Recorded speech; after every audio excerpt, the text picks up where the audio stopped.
बिहार विधानसभा चुनाव में अब घोषणाओं की बारिश हो रही है। आचार संहिता लगने से पहले नीतीश कुमार ने सरकारी खजाना खोल दिया था और अब आचार संहिता के बाद तेजस्वी यादव ने ऐसी घोषणा कर दी जिसने नीतीश कुमार यानी पूरे एनडीए के पसीने छुड़ा दिए। दरअसल तेजस्वी यादव ने ऐलान कर दिया है कि आरजेडी की सरकार बनने पर बिहार में हर परिवार से एक आदमी को सरकारी नौकरी मिलेगी। लेकिन दोनों ही दलों में सीट बंटवारे को लेकर खींचतान चल रही है, चाहे वो महागठबंधन हो या एनडीए। सीट बंटवारे को लेकर दोनों ही दलों में खींचतान चल रही है।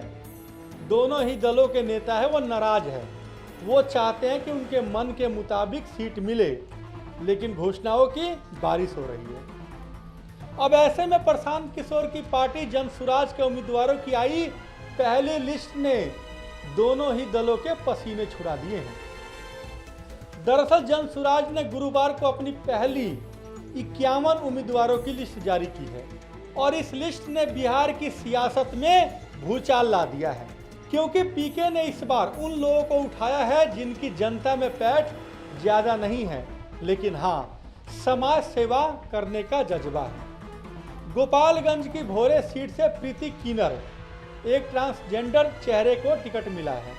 इसका अर्थ है कि अब बिहार की राजनीति में सभी वर्गों की भागीदारी हो रही है। दरभंगा टाउन से उतारे गए हैं आरके मिश्रा, पूर्व होमगार्ड महानिदेशक और जनसुराज के शुरुआती समर्थक। सारण के माझी से टिकट मिला है वाईवी गिरी को, एक वरिष्ठ वकील जिन्होंने बीपीएससी जैसे संवेदनशील मामलों में लड़ाई लड़ी है। उनका वही दृष्टिकोण अब विधानसभा में आएगा। पटना की कुम्हरार सीट से है केसी सिन्हा, जो 70 से अधिक गणित की किताबें लिख चुके हैं, कई विश्वविद्यालयों के वाइस चांसलर रहे हैं। अब राजनीति में लाएंगे वो सोच जो समीक रण बदल सके। करगहर सीट से मिला है भोजपुरी गायक रितेश पांडे को टिकट। पीके ने यह संदेश दिया है कि ग्लैमर और सामाजिक जुड़ाव साथ साथ चलेंगे।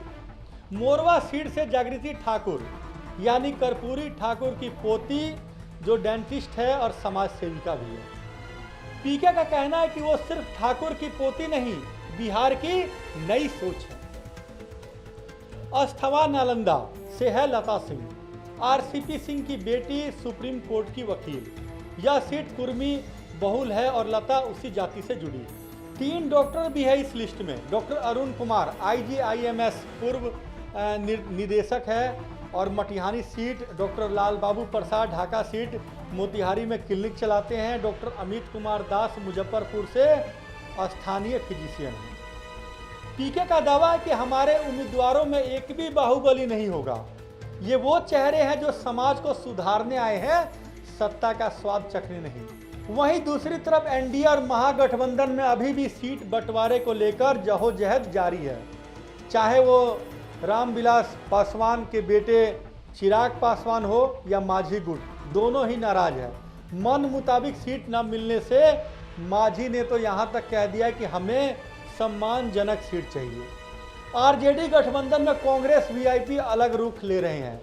पीके इस कमजोर मोमेंट को ठोकने की कोशिश में है। बिहार में तीसरा विकल्प खड़ा करने की राजनीति कर रहे हैं। 11 अक्टूबर से पीके राघोपुर से चुनावी अभियान शुरू करेंगे।